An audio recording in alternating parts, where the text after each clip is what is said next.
وہ دعائے معصورہ کو جو دعائیں حضور علیہ السلام سے آئی ہیں یعنی منقول ہیں، یعنی جیسے دعائے معصورہ ہے نا، دعائے معصورہ آپ پڑھتے کہ نہیں پڑھتے نماز میں؟ تو دعائے معصورہ وہ اصل میں ہے کیا؟ وہ اثر کا اثر ہے، معصور اثر سے معصور ہے، معصور اس میں مقول منقول کے معنی میں، تو اثر ہے اصل میں کیا؟ وہ ساری حدیث وہ ساری دعائیں ہیں جو حضور سے ثابت ہیں۔ کس سے ثابت ہیں؟ حضور سے۔ اور ابھی آپ نے حدیث مرفوع کے بارے میں کی تعریف میں پڑھا ہے کہ حدیث مرفوع کہتے اسے ہیں کہ جس کی سند کہاں پہنچ جائے؟ رسول اللہ تک۔ جس کی سند کہاں پہنچ جائے؟ رسول اللہ تک۔ تو وہ حدیثیں، وہ دعائیں جو ہیں حضور سے منقول ہیں، حضور سے ثابت ہیں، گویا ان دعاؤں کی سند رسول کریم صلی اللہ تعالیٰ علیہ وسلم تک پہنچی ہوئی ہیں، تو اسے حدیث مرفوع کہنا چاہیے، لیکن کہہ دیا کیا؟ دعائے معصور۔ کیا کہہ دیا؟ دعائے معصورہ۔ کیا کہہ دیا؟ دعائے معصورہ۔ گویا مرفوع پر اثر کا اطلاق ہو گیا۔ یہ تین معنی ہو گئے۔ تیسرے معنی یہ ہوئے کہ کبھی کبھی اثر پر بھی مرفوع کا اطلاق، مرفوع پر بھی اثر کا اطلاق ہو جاتا ہے۔ اچھا، والتحابی سما کتابہ المشتمل علی بیان الحدیث احادیث النبویۃ و آثار الصحابہ۔ ایک اور مثال دے رہے ہیں۔ پہلی مثال تو انہوں نے دے دی دعائے معصورہ کی، کہ جبکہ مرفوع حدیث سے ثابت ہے لیکن اسے کیا کہتے ہیں؟ دعائے معصورہ کہہ دیتے ہیں۔ اب یہ کہہ رہے ہیں کہ جیسے کہ امام طحاوی کی وہ کتاب جو احادیث نبویہ اور آثار صحابہ، احادیث نبویہ اور آثار صحابہ کے بیان پر مشتمل ہے، اس کو کیا کر دیا؟ نام کیا رکھ دیا؟ بے شرح معانی الآثار۔ نام کیا رکھ دیا اس کا؟ شرح معانی الآثار۔ آثار اثر کی جمع ہے، اور اثر نام رکھا، اور حدیثیں کون سا بلائیں؟ وہ حدیثیں جس کی سند رسول اللہ تک پہنچے، اور وہ حدیثیں جس کی سند صحابہ تک پہنچے، ان کو جمع کر کے نام کیا رکھ رہے ہیں؟ شرح معانی الآثار، یعنی اثر کی جمع آثار۔ تو گویا ہے حدیث مرفوع، لیکن کہہ دیا کیا؟ اثر۔ کیا کہہ دیا؟ اثر۔ تو گویا اثر پر بھی، مرفوع پر بھی اثر کا اطلاق ہو جاتا ہے۔ آگے چلیے، وقال السخاوی ان للطبرانی کتابا۔ امام سخاوی فرماتے ہیں کہ بے شک امام طبرانی کی ایک کتاب ہے، نام کیا ہے؟ کا مسمى بتہذیب الآثار، جس کا نام کیا ہے؟ تہذیب الآثار۔ نام کیا ہے اس کا؟ یہاں پر بھی اثر کی جمع آثار ہے، اور اثر کی تعریف آپ کیا پڑھے ہیں؟ جس کی سند صرف تابعی تک، یعنی حدیث مقطوع کو بولتے ہیں اثر، ہے نہیں؟ لیکن ہے کیا؟ ما انہ مخصوص بالمرفوع، جبکہ امام طبرانی نے تہذیب الآثار لکھی کتاب، اور اس میں کیا کیا ہے؟ مرفوع حدیثوں کو جمع کیا ہے، حدیث مرفوع کو جمع کیا ہے۔ تو کیا کہنا چاہیے؟ آثار کا لفظ استعمال نہیں کرنا چاہیے، لیکن حدیث مرفوع پر بھی اثر بولتے ہیں، اس لیے اس کا جب اطلاق ہوتا ہے تو نام رکھ دیا۔ وما ذکر فیہ من الموقوف بطریق التتبع والتطفل، کہا کہ ایسا نہیں ہے کہ اس میں صرف حدیث مرفوع ہیں، بلکہ حدیث موقوف بھی ہے۔ حدیث موقوف کی کیا تعریف ہے؟ جس کی سند صحابہ تک پہنچے۔ تو ظاہر سی بات ہے، پہلے والے تو لوگ اکثر جمہور محدثین تو اس پر متفق ہیں کہ صحابی کے قول کو، فعل کو، عمل کو بھی کیا کہیں گے؟ حدیث کہیں گے۔ تو جمع کیا کیا؟ حدیث مرفوع بھی اور حدیث موقوف بھی، اور نام کیا رکھ دیا؟ تہذیب الآثار۔ کیا نام رکھ دیا؟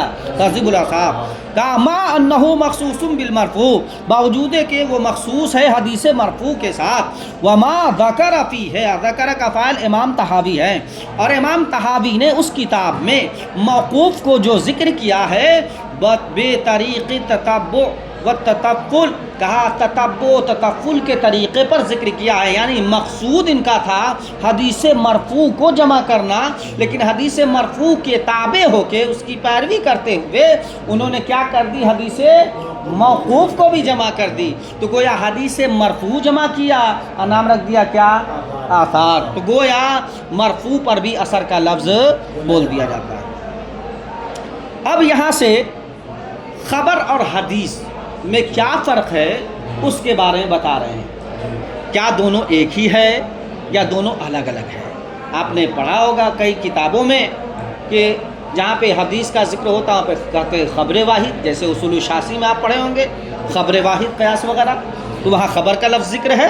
تو آیا خبر اور حدیث دونوں ایک ہی معنی میں ہے یا پھر دونوں الگ الگ ہے، اس کے بارے میں بتا رہے ہیں۔ قول خبر والحدیث فی المشہور بمعنی واحد، کا خبر اور حدیث دونوں مشہور ہے ایک ہی معنی میں، دونوں مشہور ہے ایک ہی معنی، یعنی جو خبر ہے وہی حدیث ہے اور جو حدیث ہے وہی خبر ہے، دونوں ایک ہی معنی میں مشہور ہے۔ مشہور سے کس کے نزدیک مشہور ہے؟ ائمہ محدثین کے نزدیک۔ کس کے نزدیک؟ ہاں، ہم لوگوں کو کہیے کہ خبر اور حدیث میں کیا فرق ہے تو بیچارہ کیا جانے گا، کہے گا میں تو مجھ سے یہ پوچھو کہ بیل پیشاب کب کرتا ہے ٹوائلٹ، ہاں اس کو بھوک کب لگتی ہے، وہ روتا کیوں ہے، وہ چلاتا کیوں ہے، تو وہ بتائے گا بیچارہ۔ اس سے پوچھیے گا کہ حدیث اور خبر میں کیا فرق ہے تو نہیں بتائے گا۔ مراد یہاں پر کیا ہے؟ یا تو طلباء حدیث مراد ہے یا پھر ائمہ حدیث مراد ہے۔ کہا ائمہ حدیث کے نزدیک خبر اور حدیث دونوں ایک ہی معنی میں مشہور ہے۔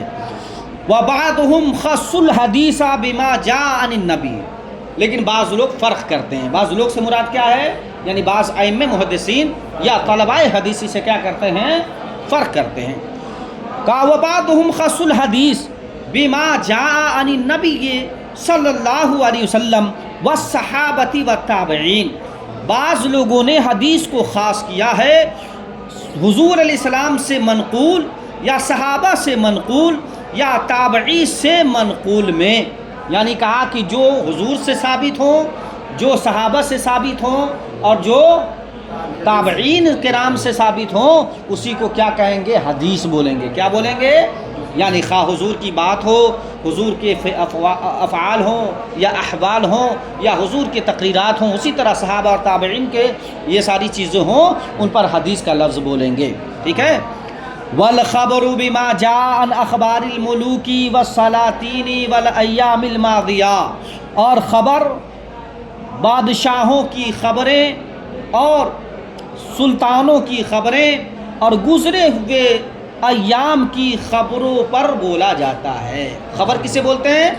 خبر جو بادشاہوں کے تعلق سے ہو، قصہ کہانی وغیرہ، یا پھر جو ہے گزرے ہوئے زمانے کے حالات پر مشتمل جو بیان ہو، اس کو کیا کہتے ہیں؟ خبر کہتے ہیں۔ اچھا، اب لہذا سے دلیل دے رہے ہیں یہ، ہے نہیں؟ یہ کیا دے رہے ہیں؟ ہاں، جس طرح سے لأن سے دلیل ہوتی ہے اسی طرح سے لہذا سے بھی دلیل ہے، ٹھیک ہے۔ کہ لہذا یقال لمن یشتغل بسنہ محدث، اسی لیے اس شخص کو کہا جاتا ہے محدث جو سنت رسول میں مشغول ہے، یعنی جو سنت رسول کی تعلیم میں، تعلم میں، سیکھنے سکھانے میں جو مصروف و مشغول ہوتا ہے اسے کیا کہتے ہیں؟ محدث، یعنی جو حدیثوں کے علم میں مصروف، اسے کیا بولتے ہیں؟ محدث، ٹھیک ہے۔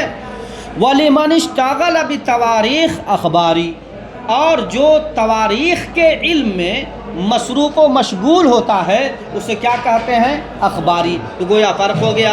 عوام الناس میں محدث اسے کہتے ہیں جو رسول اللہ، صحابہ کرام اور تابعین کے اقوال و افعال میں لگا ہوا ہے، ٹھیک ہے، اور جو بادشاہ اور سلاطین کے معاملات میں لگا ہوا ہے یا گزری ہوئی خبر کے بارے میں لگا ہوا ہے تو اسے کیا بولتے ہیں؟ اخباری۔ کیا بولتے ہیں؟ اخباری، ہے نہیں؟ جسے ہمارے یہاں ہوتا ہے حدیث نویس اور خبر نویس، حدیث نویس، خبر نویس۔ حدیث کو لکھنے والا الگ ہوتا ہے، اسے محدث بولتے ہیں، اور خبروں کو چھاپنے اور لکھنے والا اسے کیا بولتے ہیں؟ اخباری بولتے ہیں۔ بات سمجھنا؟ اس لیے اخبار کو کیا بولتے ہیں؟ چونکہ بے شمار خبریں ہوتی ہیں اس میں، اس لیے خبر کی جمع اخبار، ٹھیک ہے نا۔